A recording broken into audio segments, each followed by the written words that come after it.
meet you, Miss Jenny Poelman. So, Nice to meet you. You're a local author. Is this your first book that you published? It is my first book. Okay. I'm 65 years old, and it's my first book. Okay. First novel. What made you get into writing? I mean, all my life, I've loved writing, and pretty much all through high school, people were always telling me, you should write, you should write. But my life has been extremely fractured. Like, I've lived a lot of places. And I think that when you write, you have to have a place. There has to be a place. Yeah. And you have to have a feeling for the place. And North Carolina is by far the longest I've lived anywhere, which is be 16 years now. Wow. So, Okay. yeah. And so my book is actually based in North Carolina. Okay. But actually it takes place in Florida as well. Okay. So, yeah. So, talking about the book, since Yes. you've sort of segued into that, what's your book about? Okay. Well, my book is about a 57-year-old woman. Her name is Key. Oh, that's her nickname. And she has had a very unfulfilling life. Yeah. Unfulfilling marriage. Then something happens in her life that actually just kind of flips her life upside down. And she's very well aware that many of the reasons that her life is like it is choices that she's made herself. So she's pretty introspective, and she knows that she's allowed her life to be unfulfilling. Yeah.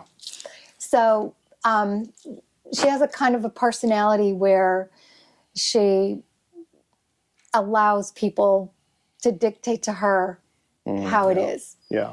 And she's kind of pulling away from that. Okay. So, well, I'll just say her husband dies. Okay. And she suddenly just realizes, what am I doing? And she's out photographing birds because she's just jealous that they're so free. Yeah. She lives in a neighborhood she doesn't really like. She has a very possessive friend, and she finds this little house. And so when she finds the house, she's just barely moved in, and a relative from her, I would say like a distant relative, gives her a call and says he's in town. He really needs to talk to her. And when they meet, he asks her to take on his 7-year-old boy. Now, he has never had kids. She has no idea even really what the world is like with children. And the little boy's mother has just been arrested for embezzlement with her boyfriend.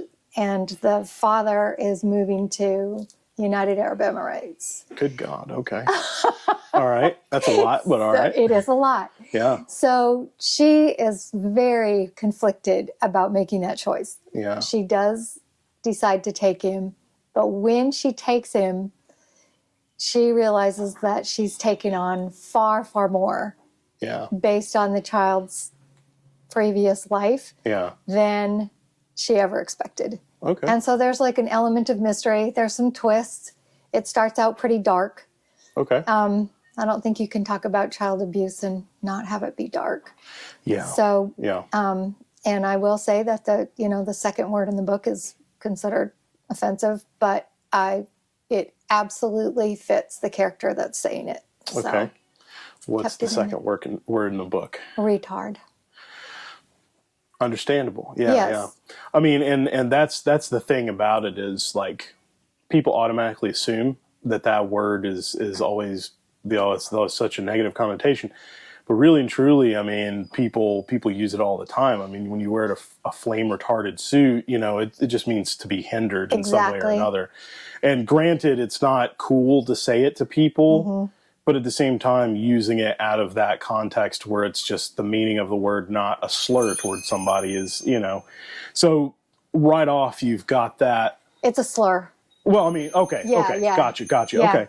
it But definitely is. so in that context, I'm assuming it's describing the actions of someone that you're kind of playing off of, going against that kind of grain. What it is a man talking to a little boy, and it instantly pulls you in because Yeah. you're like, who is saying this to Yeah. this little boy? Yeah. And this is all. That's really the only part at the very beginning. I do talk about Wayne as the little boy. I do talk about him apart from Key, but once Wayne and Key are together, it's their story. Yeah. So, Well, I mean, and that's the thing about it. I mean, if you're gonna do something like I put gritty stuff in my books, everybody typically does. It makes it good, but to do that stuff and get a message out of it, you can't protect somebody from the feelings they're supposed to feel when they read the book. That's exactly right. Right. And you would not believe the controversy from the publisher. Yeah. I mean, they were all very supportive of me using it. Yeah. But they also warned me, like, there could be a backlash. Yeah. And I was perfectly willing to take that on because I feel like as an author, you should be able to represent your characters the way that they should be. Yeah. And this is a very, very unkind man. Yeah. So, well, there you go. I mean, that kind of leads me into another question that I guess I would ask, which is, did you write this to bring attention to that sort of thing? Or did you start out writing this just based on the idea of like, well, this is my character, this is who she is, let's see what she does in the situation? Okay. It's a really interesting question. Okay. Because I did not start out with any agenda whatsoever. Like I just wanted to tell a good story. Yeah. And it had been in my mind for years. Mm-hmm. And I really felt like they were banging on my head. Yeah. We need to get out. We need to get out. Yeah. And I know I'm not the only person that feels that way because people have told me that today, even at the book signing. So I have no agenda. I just want to tell a good story. But I also feel like there are certain aspects of her personality, and literacy is actually kind of a theme through the book. Mm-hmm. That have really resonated with people. Yeah. Yes. Yeah. Yeah. Well, and that's the thing, like, when I wrote my first novel, I wrote it, I hated it, it was terrible. It took me some 7 years after that before I finally put the finishing touches on it and got it to where I did like it. And during that time period, you're the only one that knows when you're ready to write it. Exactly. And you have to write it to tell yourself the story that you want to hear. And so when you get to that point, it's almost like you kind of wonder, could I have still written the same story without that time period? And most of the time the answer comes, no. You had to experience something to make it real. Couldn't.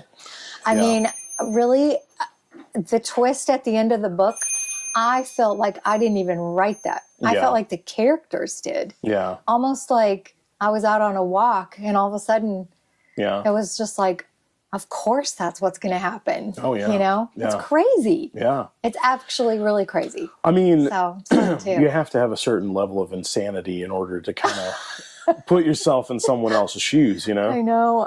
I really love it, though. I feel sometimes like I'm almost living in this town with these people. Yeah. It's been pretty crazy. I get you. And I really like them. Most of them. Most of them, yeah. And the ones that I don't like, I guess the other thing that I wanted to come through in this book is that people are very complex. They're not all one thing. They're not all another thing. A person that's horrible or that appears horrible may have a reason to be horrible for what is happening. Yeah. Or a reason for their actions.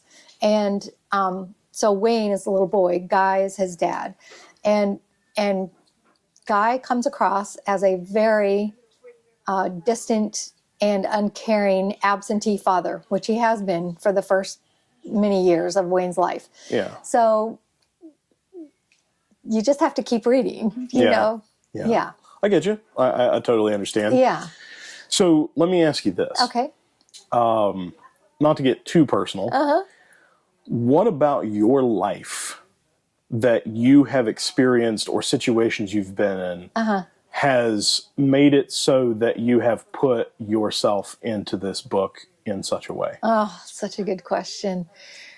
When my husband read it for the, I don't know, fifth time, he said, there's nobody that knows you that's going to read this book that isn't going to think that this is you in some form. Yeah. And I mean, it's not, but of course you write what you know. Yeah. I drive a Jeep. She drives a Jeep.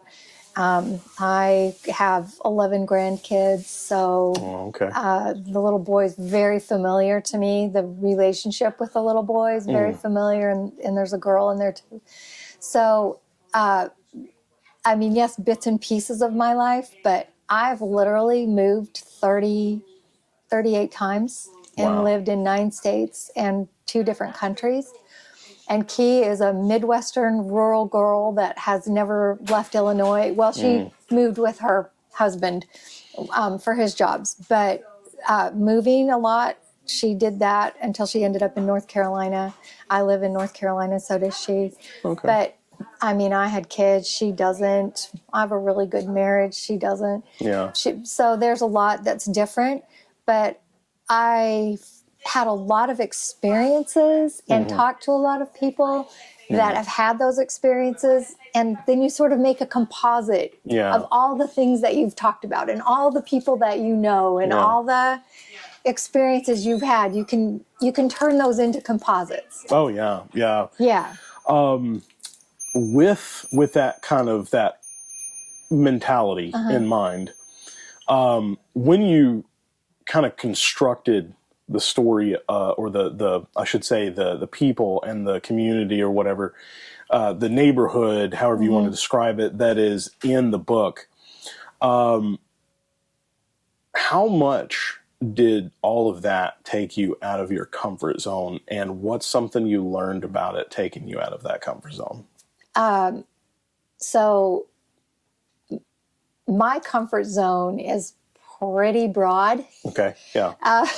Yeah. I don't have like a lot of bad words in there because being raised a missionary kid, you just don't swear. Say those things. Yeah. There's a few words in there here and there, but definitely the way I was raised, it's kind of a low bar for comfort zone. Like what I mean is a lot is worse. Yeah. Yeah. You know? Yeah. Oh yeah. But it's not a Christian book per se. Yeah. It's not, I have no agenda with it except that it's a good story.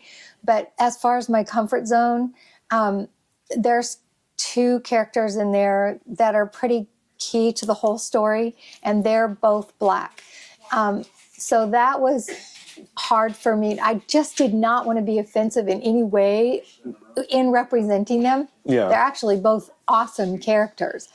But you can't really, I don't think, have a book that's based in North Carolina when you're interacting with people and not have it be a mix of races and people. Yeah. So I was definitely out of my comfort zone. And that was something that was super helpful with the publisher. Like the editors were super helpful. I just wanted to represent every character to the best of my abilities to who they really were. Yeah. Like, who are these people, truly? Yeah. And I mean, I absolutely love those 2 characters.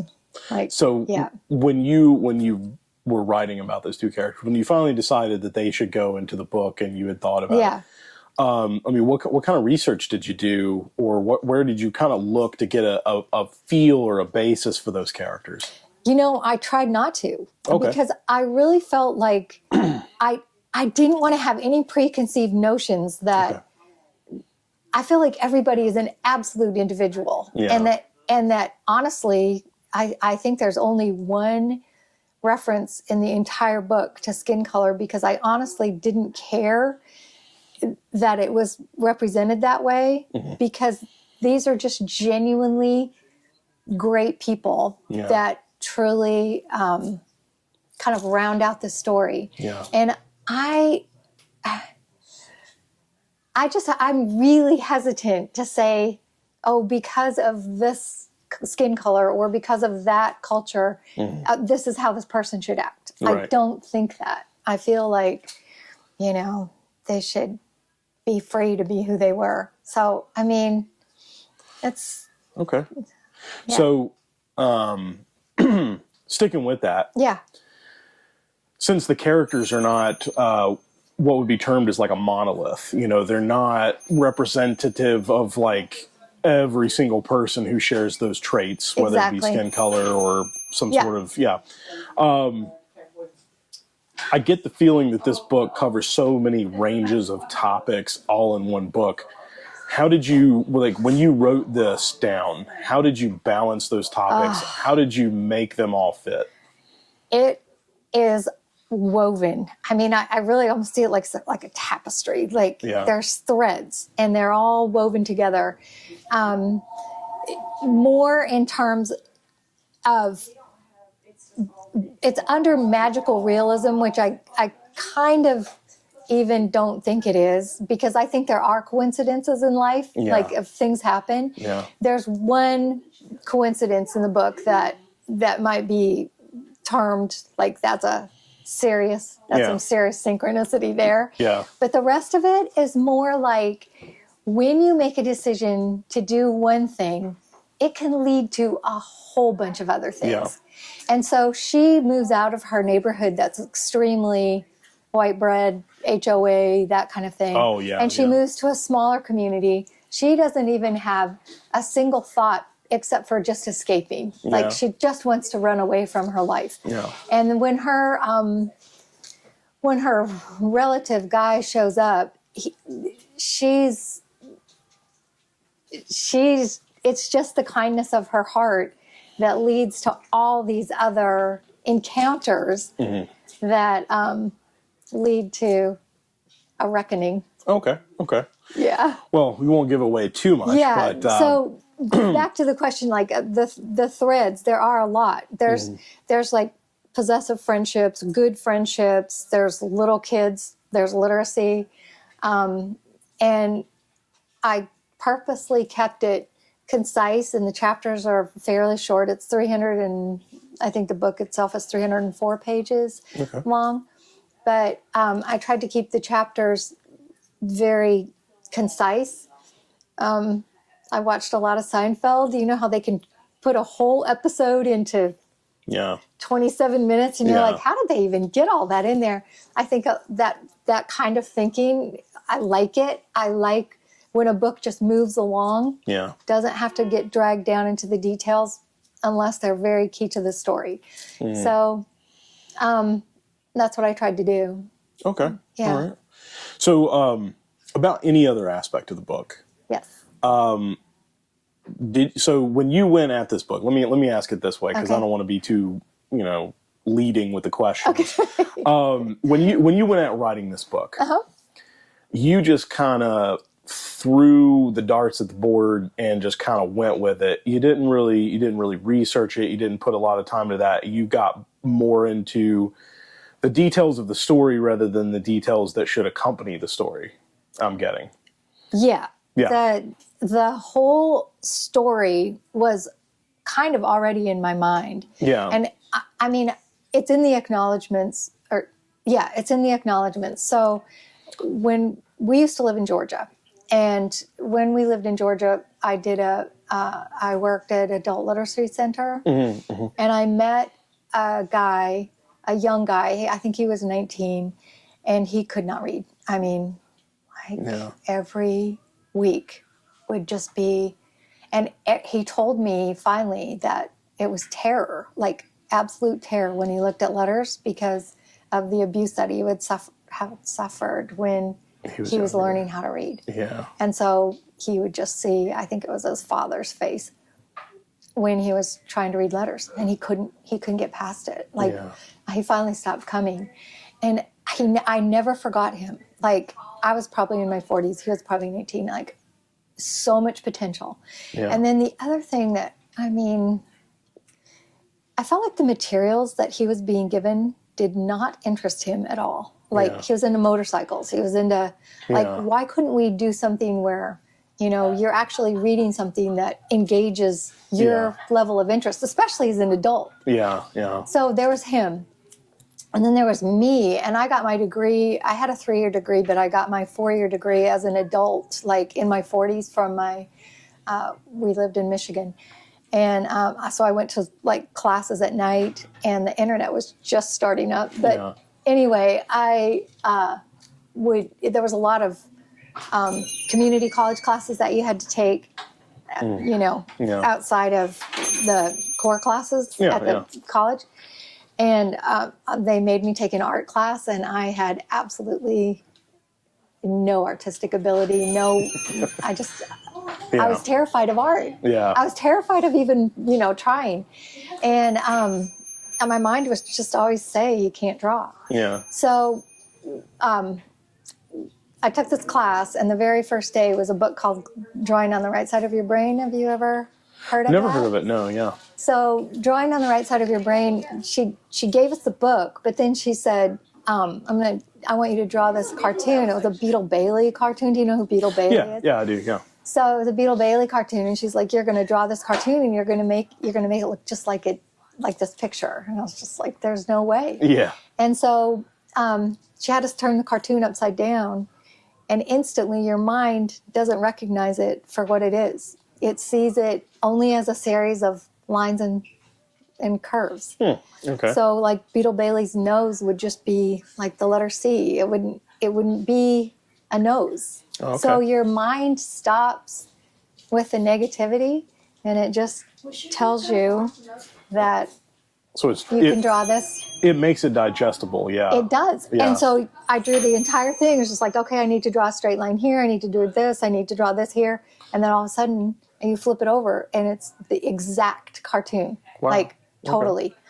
So between the boy that was terrified of reading and my art class, that's what's inspired this book. And that's why it's called The Alphabet Woods. But I really don't want to say what Key does with it. I got you. No, yeah. Yeah. Yeah, I got you. But that's interesting because it's often the stuff that you don't know how to do that you force yourself to do. Yes. Or that you find a way to circumvent so that you can learn it personally. Exactly. That leaves more of an impression upon you in life. And No, it's so true. Getting outside of your comfort zone, which, which, I mean, like that, I guess in some ways, I'm assuming gives you comfort because you're like, well, people who read this book, they're going to be able to relate to that. They will. Yeah. Okay. And Key is very innovative, and she's very she's very intuitive as far as dealing with the certain situations that are going on with this little boy. Okay. She's also, her lack of experience with kids actually works in her favor. Yeah. She has no preconceived notions about raising kids. So she kind of just treats him like a person, which is exactly what this certain little boy needs, just to be treated like a human being, Gotcha. He's had a very rough 3 years before that. So one thing you said before, and I want to kind of circle back to. Okay. Remind me, what was the classification that was put on the book, like as far as what genre? Magical realism. Okay. You and I both know that there's nothing magical necessarily about synchronicities in life. It's all like, it's more of like strings on a graph kind of thing. Exactly. So in that spirit, what do you feel like the genre for the book would have been had you had your say? Literary fiction. Just literary fiction. Literary fiction. Why would you have chosen that? Well, I feel like it's a story. Yeah. It's not preachy. It's not going to change lives. It's just a good story, and at the end, you're super happy you read it. Like, that's what I keep hearing. Yeah. Like, oh my word, it's just been such a great story. Like, so rather than teaching someone something, you came at it from, well, it'll be relatable enough to where they'll get out of it what they can. Yeah. I mean, I feel like a lot of there's just a lot of preachiness in books and television and everything else, like kind of telling us like, this is the way you need to think about this. And I didn't want to do that. I just want people to read a book and enjoy the story. Yeah. Yeah. And that's like you said, that's kind of the trouble. People are getting more motivated conversations, and the politics get into it, which there's always an ounce of politics in art, but at the same time it's trying to balance that. Is this a story that someone's going to want to read, or am I just slamming someone over the head with my ideology? Exactly. Right. Yeah. No, what I wanted was just one where you shut it and you're like, oh, I'm really glad I read that. Yeah. Makes me feel good, you know? So I've asked this question to every single interview I've done. And I'm going to ask it to you. Okay. Don't freak out. It's a little bit of a tough question, but out of all the people you've met since you have published this book, or gotten this book published, I should say, can you think of a time that you met someone who was totally into this book, read it front to back, who you would have never thought would have read this book? Yes, absolutely. All right, tell me about that. Men. Really? Yes. I mean, men in general. Yeah. They like it. Yeah. Like, they like it.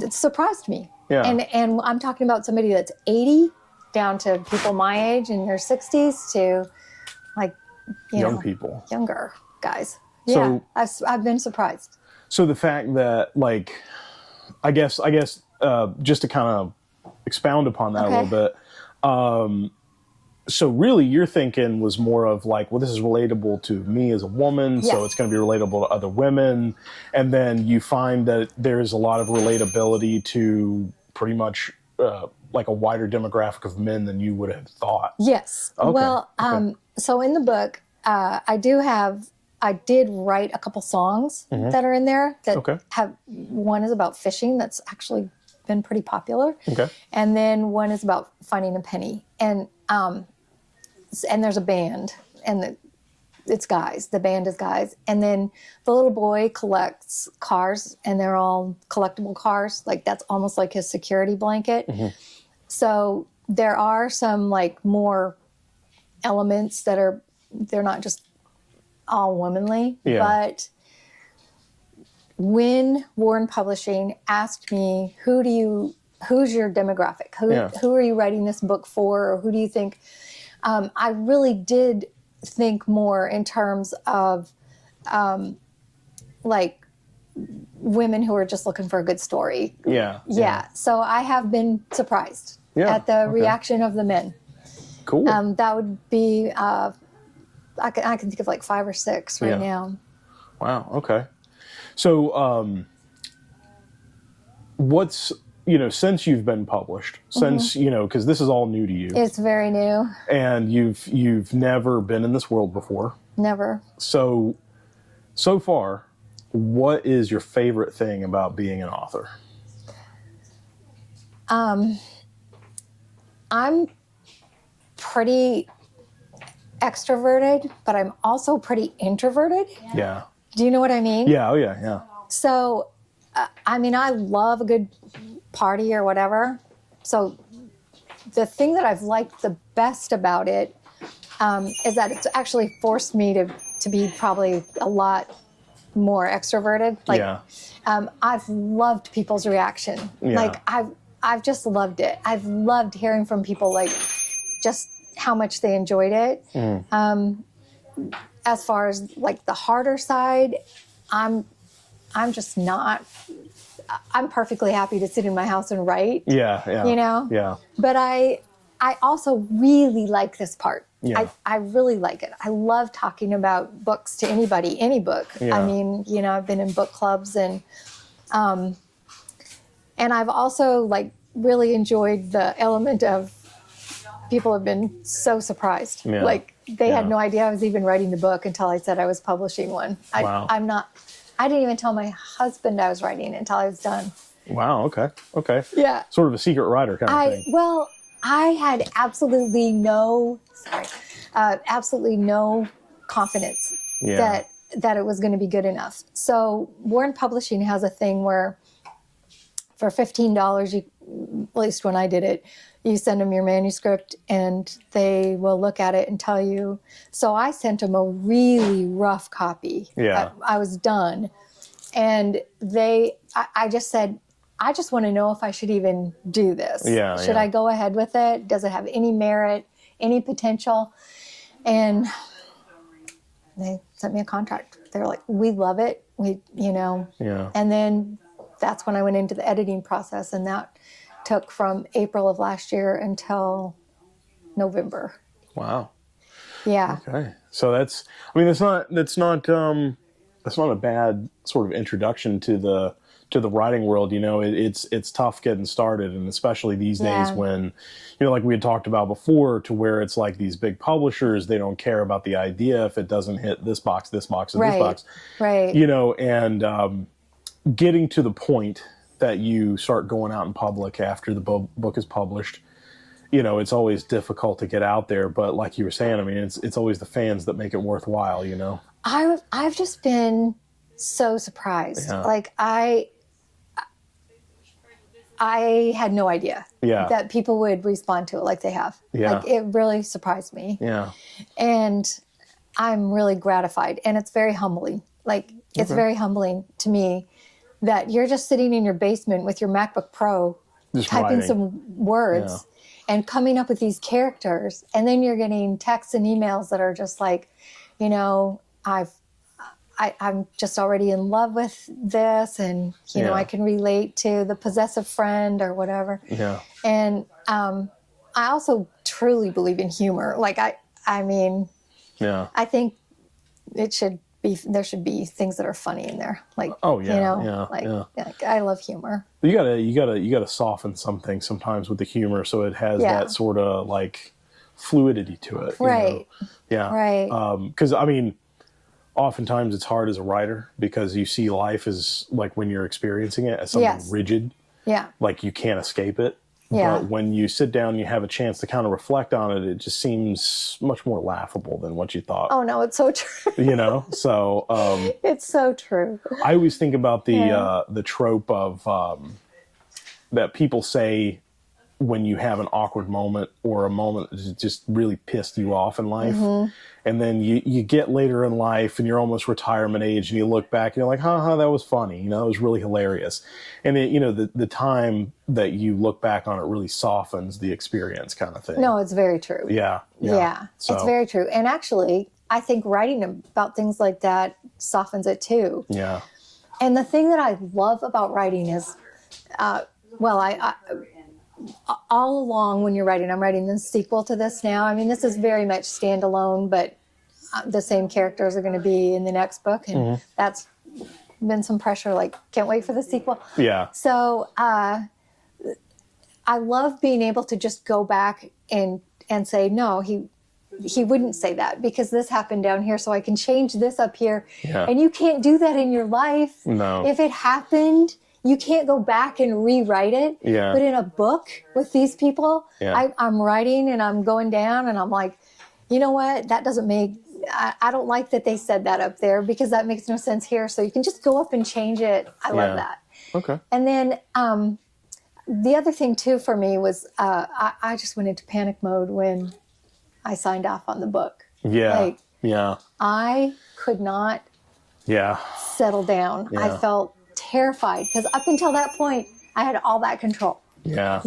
And that was my experience too, because as soon as I did? sent it off to the publisher, I had done my editing and I thought it was pretty good. And then you send it off to the publisher and you have like 2 or 3 days where you wake up in cold sweats, like, does this suck? And did I forget something? No, it's so true. Yeah. I mean, I did. I just full blown. But that's the mentality you have to have as an author. It's really, if it gets easier as it goes along, but you get more critical. And it's not a bad thing because you have a level of standard that you want to maintain and you have a level of perfection that you want to see in your work. Right. And there's nothing wrong with that. But at the same time, if you're not willing to spend long nights writing, and if you're not willing to suffer with the characters in the book, Right. then you shouldn't even be an author because you won't get anything out No, of it. it's so true. I mean, Yeah. I can't even tell you how many times like I actually had tears in my eyes because I Yeah. felt so bad Yeah. for what was happening, Yeah. and they're not even real.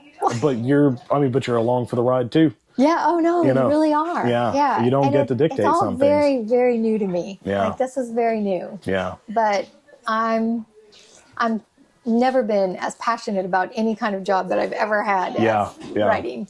So. Well, I guess last question. Okay. You're new. You haven't got but one book under your belt. Yep. So as a new person, from your perspective, just getting started and getting as far as you have, what would you say to someone who wants to write a book, but they're not quite sure that they should? I mean, I actually had about 3 of those conversations today. Okay.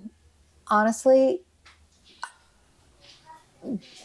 there's no way that I could convey the hardness of the work. Yeah. And if you're not willing, if you like, and I have a high standard of excellence. Like I think that I do. I mean, I just do. I feel like every single word should move the story forward.